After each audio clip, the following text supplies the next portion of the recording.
Hello, and welcome back to the Command Your Brand show. I'm your host, Alex Latronico, brand ambassador of Command Your Brand. We help CEOs and founders to get their messages out onto top related podcasts. So grab our new book, ranked number one PR book on Amazon at bestpodcastbook.com. And a reminder before we get into today's conversation to comment on and like this video and smash the subscribe button if you want to have more Command Your Brand on going on through the power of podcasting. All right, and with today's episode, I'd like to introduce Dr. Hirsch. He's a specialist in treating long COVID and helping people recover from the different environmental factors that can cause long COVID and progress these things. And so I'd like to welcome Dr. Hirsch and talk a little bit more about this. Hey, Alex, thanks so much for having me on. And you can call me Evan. Evan, okay, perfect. I will do that. Thank you. All right, so Evan, I was just really curious. I guess what prompted you to get into this side of things? What made you get more specialized into long COVID itself? So I was conventionally trained. I did a residency in family medicine. And through that process, my wife ended up getting chronic fatigue syndrome. And then a couple years after that, I did. So I was running a big functional medicine practice, which is a combination of natural and conventional medicine. And I found that I was sleeping under my desk for days at a time. I had to take naps. I had to keep hiring people to do my job. My fatigue and my brain fog and my body pain got pretty awful, and it kept getting worse.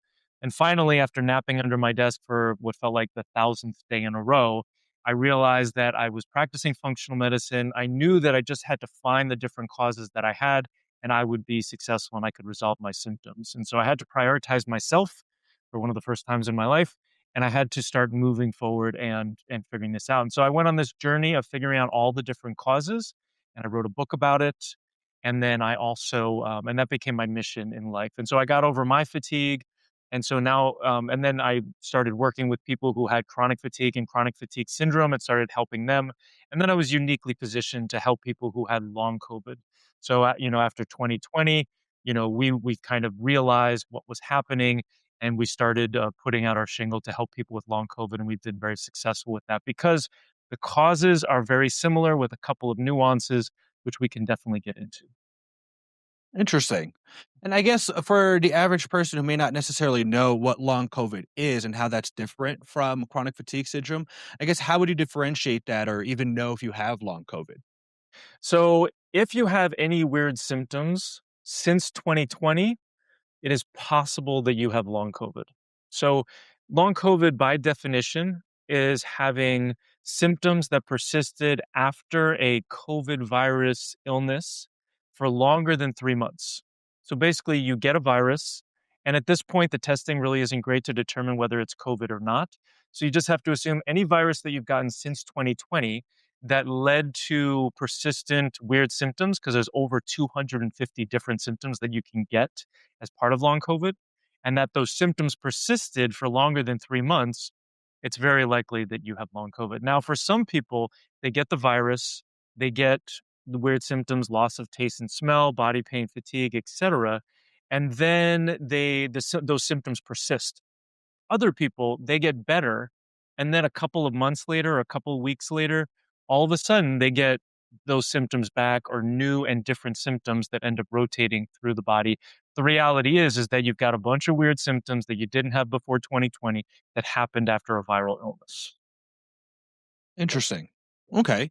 And are some of these symptoms, can it affect, I guess, like nervous system dysfunctions as well?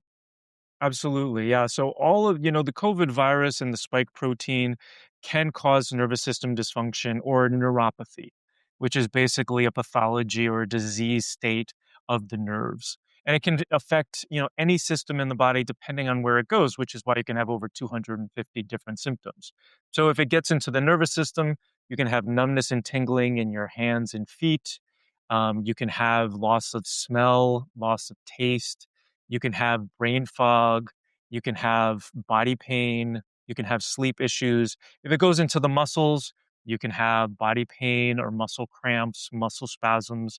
If it gets into the blood vessels, maybe you have a decreased blood flow to your hands and your feet where you got maybe Raynaud's syndrome.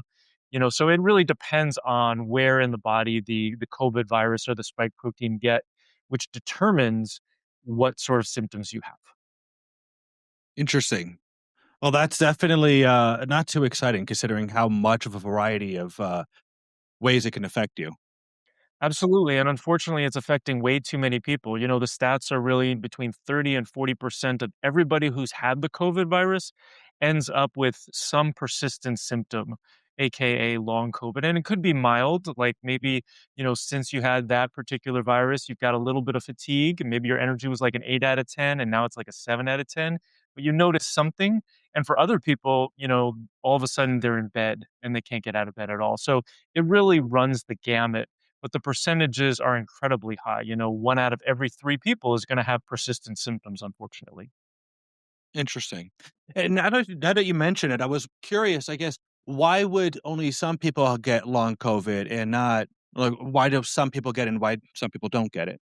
So I call these the toxic 5, and they're really the predisposing factors to long COVID.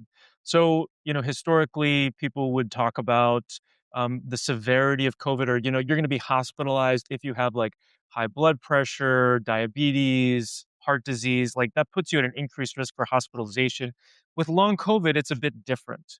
So these toxic 5 are a combination of heavy metals, chemicals, molds, infections, and nervous system dysfunction that has accumulated in your life that has kind of led to that point where all of a sudden you get the COVID virus and that becomes the straw that breaks the camel's back and puts you into having these symptoms. And so that's the toxic 5. And those are basically toxins and infections and nervous system dysfunction, otherwise known as trauma, whether it's really significant trauma or more minor trauma that can cause stress and dysfunction in the body that ends up leading to this predisposition where you get the virus and then all of a sudden you get these symptoms.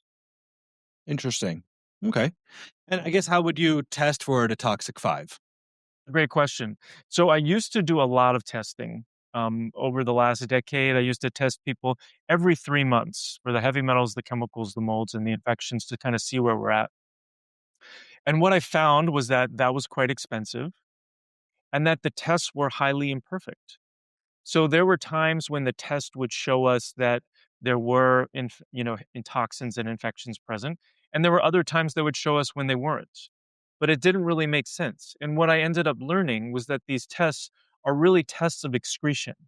So basically, they're telling us, especially the urine test for heavy metals, chemicals, and moles, they're telling us how your body is able to excrete them. It doesn't tell us how much is in your body, which is really what we're looking for. And then when it comes to the infections, if you're looking for a serology test or basically how the immune system is reacting to the infection, or if you're looking for a PCR test or a DNA test looking for the DNA of the particular infection, those are highly dependent on the immune system being functional, which it's not when you have long COVID or chronic fatigue syndrome. And then depending on if the infection is actually in the blood when you do the blood test. Because if it's in the muscles, if it's in the central nervous system, if it's someplace else, you're not going to be able to detect it when it's in the blood. So I was just getting too many tests that were erroneous, that didn't make sense to me, where I would go 12 months with somebody and we'd be working hard and getting rid of a lot of these toxins. But there were ones that we were missing because these tests were telling us that things weren't present. So what I ended up doing about a year or two ago is I decided, you know what, let's just see what it looks like if I address all of the toxic 5 without testing. And I found that I was getting people better faster. And a lot of that had to do with the fact, and less expensive too. And a lot of that had to do with the fact that we weren't spending money on tests that weren't accurate. We weren't missing anything. And so the reality is, and what I found is that everybody who has long COVID and chronic fatigue syndrome has the toxic 5, has all of the toxic 5. It's just a question about how much of each do they have and how much gets released through the process that we go through our 4-step process of removing the heavy metals, the chemicals, the molds, the infections, and the nervous system dysfunction. Because essentially, they're all kind of bound up together. And when you remove one, like the heavy metals, you're going to start removing the chemicals and the molds and the infections also. And so you have to make sure that you have coverage for all of these. And everything we do is natural. I'm 100% online. We help people across state lines and national lines across the world, and we're using tinctures for most of what we're doing.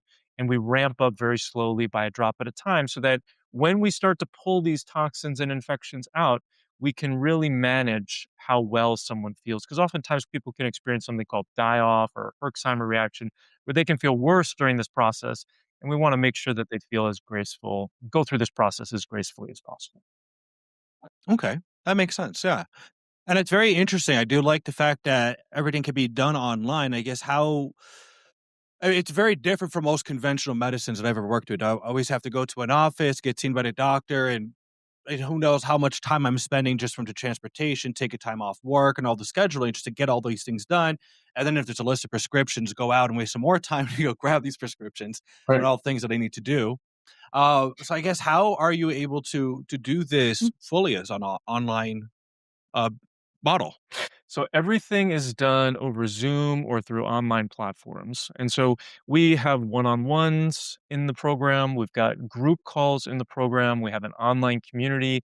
We guarantee a response to any questions somebody has in 2 business days. So essentially you have me in your back pocket for any questions that you have, cuz when you really want to make pivots to your process and your program and your protocol, is really on a day-to-day basis. You don't wanna have to wait a month, 2 months, 3 months before you go in and see your doctor. You wanna make sure that when you feel worse or when you have a question that you can get a response in a timely manner. And then we have an online store for our supplements, both domestically and then internationally as well. That's nice. That's really good. And yeah, just to get into a little bit on a personal story on my end, because these conversations are reminding a lot of my recent past years since COVID. Because I myself had gotten COVID. And shortly after COVID, I had my sciatic nerve just explode in my right leg. And I was just in bed for about like 2 to 3 months, just waiting, one, just to get the appointment to go see a doctor, being seen by a doctor, waiting to move on to the next step, which eventually, after 3 months, led me to getting a fusion surgery. And it's fun that you're mentioning some of the different symptoms because, do I feel energetic? For the most part, yes. Do I notice that my energy levels is less than prior? Absolutely. It is a noticeable difference, probably to the outside world. I'm moving as much as I normally do, but I've noticed a big difference for myself. It's so much harder for me to just do certain things that I normally wouldn't have any difficulties with. And I think if I had a connection with you in the past there, I mean, I think I probably would have gotten one, a lot more resolutions and answers a lot faster than waiting for the 2, 3 weeks to every time to go see a doctor and then wait for insurance to battle everything out and then eventually see somebody else again. So I really, really do like the model of being able to get answers really fast and I guess a more direct um, guidance on how to recover from the journey. Yeah, no, and I appreciate you sharing that story because, like I said, COVID can cause over 250 different symptoms. And so, did it end up triggering that sciatica? And it's great that you had that fusion done and hopefully had complete resolution. But there are some people, if they don't get the complete resolution, sometimes it's not anatomic. In conventional medicine, we talk about we're very focused on the anatomy. So, like, what does the anatomy look like on that particular X-ray or that CAT scan or MRI? But the reality is there's a lot of functional things that are happening. You can have inflammation in any nerve throughout your body from a particular infection, including COVID, right? And so going and seeing, if there's no anatomic reason or if there is an anatomic reason and then you address it, but it doesn't address the functional reason, then oftentimes people can have persistent symptoms.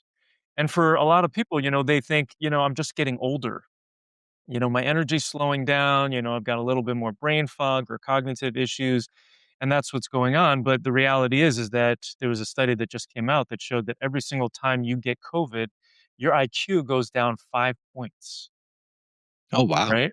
There's been a significant increase in Alzheimer's diagnoses since COVID, a significant increase in cancer, a significant increase in neuropathies, atrial fibrillation, other electrical activity of the heart. There's a number of these symptoms that have increased since COVID. And so, we don't know exactly, about causation and whatnot, but we have to consider it at this point in time. And if people are surviving on caffeine, energy drinks, napping throughout the day, like this is the body telling you that it's time to wake up and do something about it. You don't have to just deal with it. You can actually, maybe for the first time in your life, commit to getting rid of all this crap, all the toxic vibe out of your body, and live your best life moving forward for the next 50 years. That's nice. I like that very much because you hit the nail right on the head of getting through the day with tons of cups of coffees and energy drinks. That is how I live my life. Yeah, and and I appreciate you sharing that, because it is vulnerable, and it's true that so many people are struggling with this, and you don't at some point the caffeine stops working, right? And then what do you do? Right. On my end, I usually go take a nap once the caffeine stops working. Yeah, yeah. And it was it's so you were mentioning you touched upon being told that you're just getting older. Is there some truth to that, or is that more of I guess like a red herring or an excuse to sign away something that we just don't have an answer to at the moment? Yeah, I've heard so last week we had somebody in the program who's 69, and she posted recently, "I feel better now than I did when I was 29."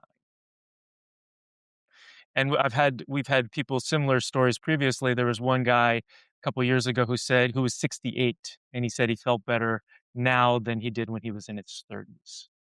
So Wow. there's a real truth to everything works better in the body when you remove the toxic 5 and you replace the deficiencies. So we've got a four-step process that we take people through where we replace the deficiencies, so the things that are not in the body, we replace those, and then we're removing the toxic fiber, the infections and the toxins that are in the body that are not supposed to be there. Interesting.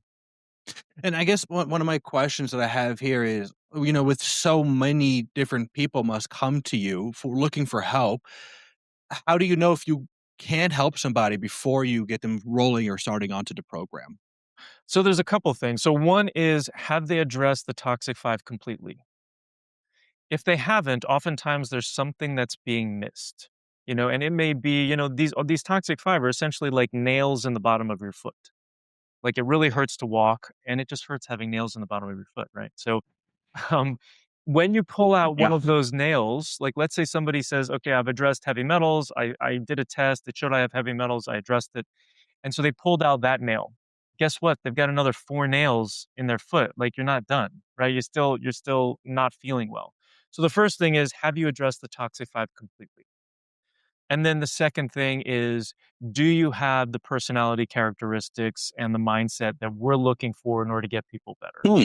And this is really interesting because, if you are not willing to work on your mental and emotional health, I have found that it's very hard to get people all the way better.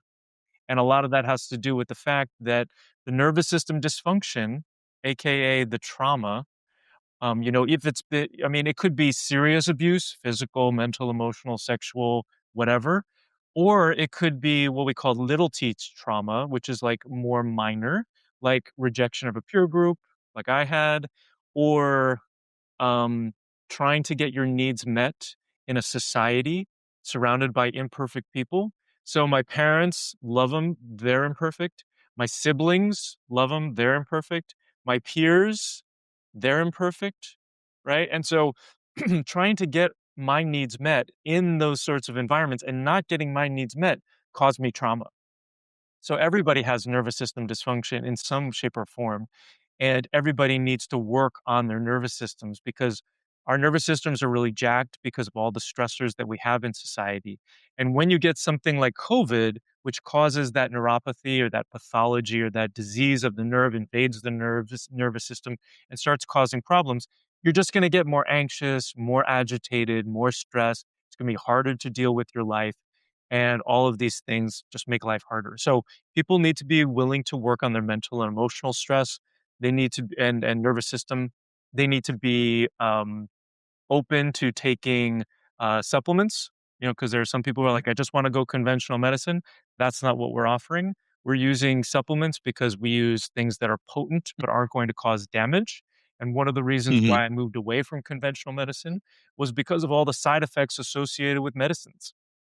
I saw a Hmm. lot of medicines that were killing people in my residency and in my training. So I was like, if I can find a tool that is going to be potent and provide me the results that I want, but doesn't have all these negative side effects, that's really what I'm looking for. And then I'm also looking for people who have patience because this process is, it takes at least 12 months for most people. And that's really Mhm. hard for people to hear because they're like, I've been struggling with this for 3 or 4 years. This is not something that I want to struggle with any longer. And it's like, and they've been looking for the magic pill for the last 3 or 4 years, and that's why they haven't gotten better. So when they come to Mhm. me, oftentimes it takes a number of years. Like the person who has only had long COVID for 6 months or a year usually has a hard time committing to our program because they're like, let me try to figure this out on their own. I just had a call yesterday with somebody who I had a call with a year and a half ago. And he was like, let me try to figure this out on my own and tried some of these other things and oxygen Mhm. therapy and IV therapies and different prescriptions and whatever. And he's not any better. And it's been a year and a half. And he's like, I'm ready to commit to your program, because we have so many testimonials and we've got a proven process. And so sometimes it just takes being in pain for a long enough period of time for people to say, okay, I'm willing to do whatever it takes. I will follow what you say. I can be coachable because if people are going to object to everything that we say along the way, like I'm very open to questions.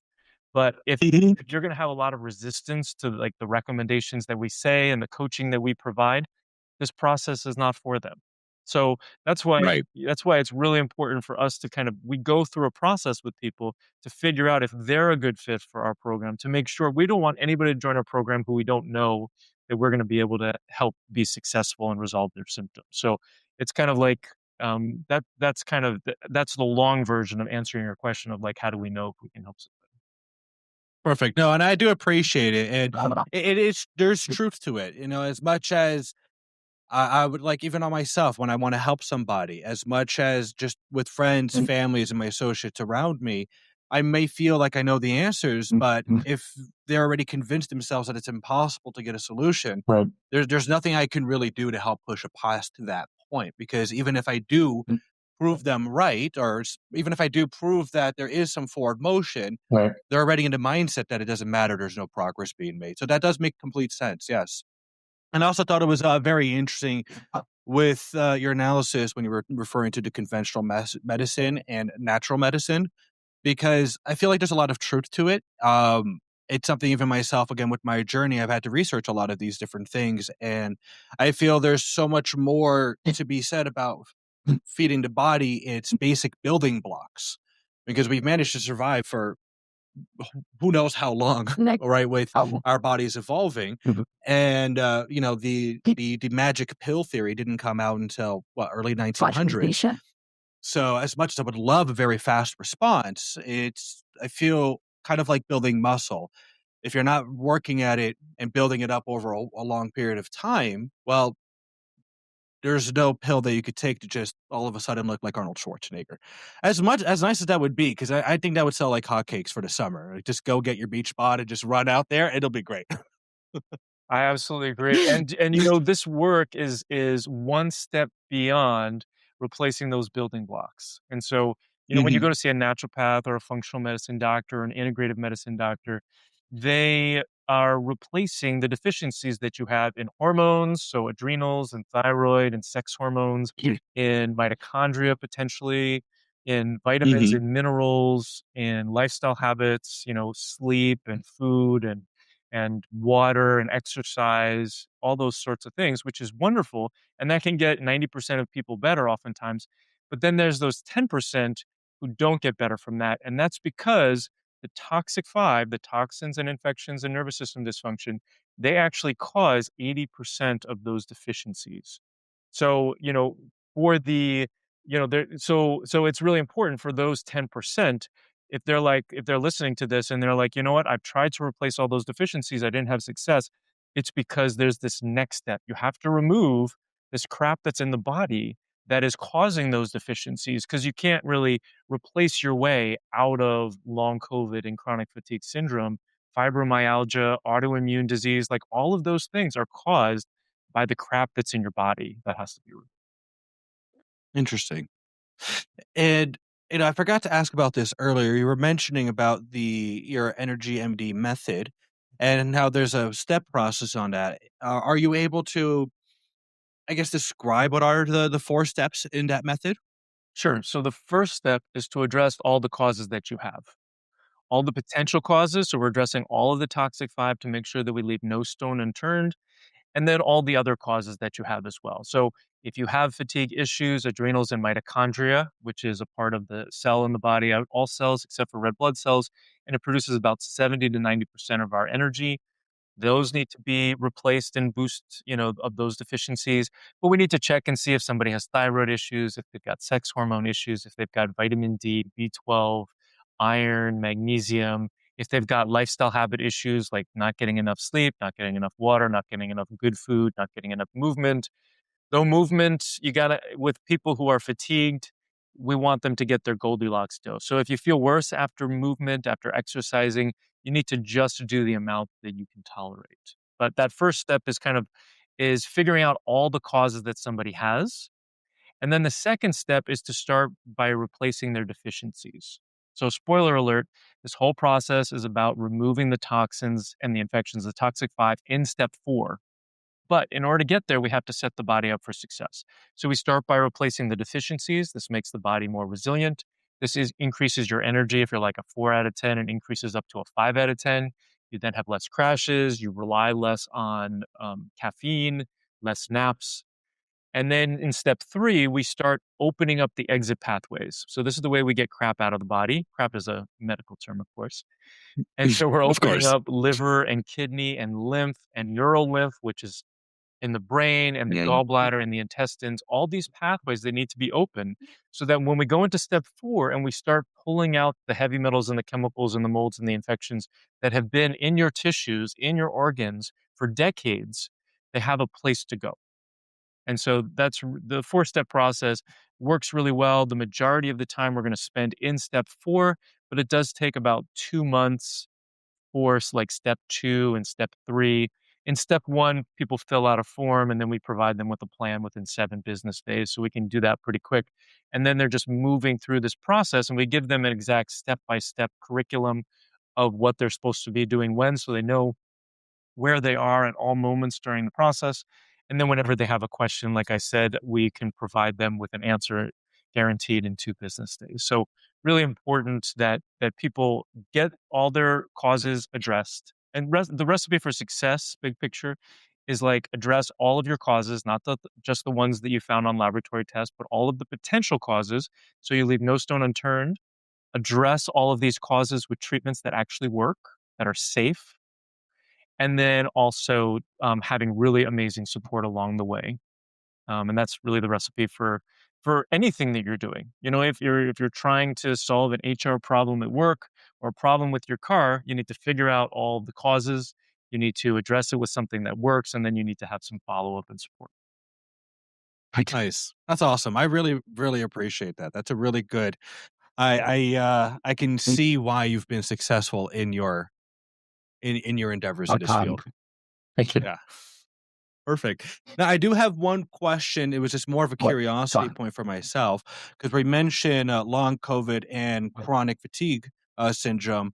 Is there a difference between the two? Are they essentially the same thing? I guess what would make one different than the other? Yeah, great question. So the solution is the same. The only difference is the spike protein slash COVID virus is the newcomer on the block. Everybody that we see now with chronic fatigue syndrome, we also treat them for the spike protein because inevitably they've all felt worse since 2020.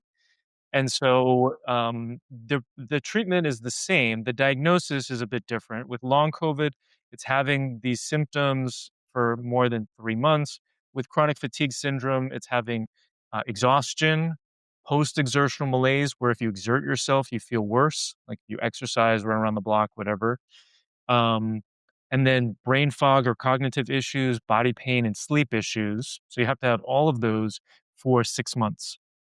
So for me, when I had my chronic fatigue syndrome, and I did not have the sleep issues. I had everything else, and so I didn't qualify for a diagnosis. And there's lots of people out there who don't qualify for a diagnosis, and so those people need help as well. So you don't have to have chronic fatigue syndrome diagnosable in order to still need help. You know what I mean? So It's really this gamut of chronic fatigue to chronic fatigue syndrome, and addressing the toxic 5 addresses all of those different causes. Nice. Yes. That's Immensely. wonderful. That is very wonderful. Thank you. Thank you for that. It was very, very informative. I think I might have to take a deeper dive Like I said, myself on these, considering our, the earlier story I had shared earlier. Mm. Yeah, no, you've definitely piqued my interest very much. So I guess with people like myself who want to learn more about you and potentially roll onto the program, I guess where can they go to find you? So the best place is to go to myfatiguescore.com. And so that's Okay. an assessment to determine, is your fatigue fixable? So it's just a short little assessment that you can take, and you're going to get a score at the end of that. That's why it's myfatiguescore.com. You're going to get a score that'll tell you what percentage likely your fatigue is fixable. And then if you want to fix it, you just click on the link and you can learn more about my philosophy and go deeper into what we offer, even potentially get on a free call with me to see if we're a good fit to work together. But we try to be really transparent about everything, about how long it takes, about the investment and all that, so that you have all the information in order to make a decision about if we're a good fit. And then we get on that call to see whether or not I believe I can help you. Wonderful. Thank you. I like that very much. All right. Well, all right, Evan, I almost called you doctor again as a force of habit. Okay. All right. Well, thank you so much for your time today. Um, I think I definitely will be going on to that website shortly after our interview and learn a little bit more about my fatigue score, because I think we could probably qualify a little bit myself. Well, thanks All again right. for having me on, Alex. I appreciate you. Of course, I appreciate it very much. And then before we go, just as a reminder for everybody watching the podcast, if you enjoyed today's episode, make sure that you hit the like button and don't forget to subscribe to stay tuned for more future episodes.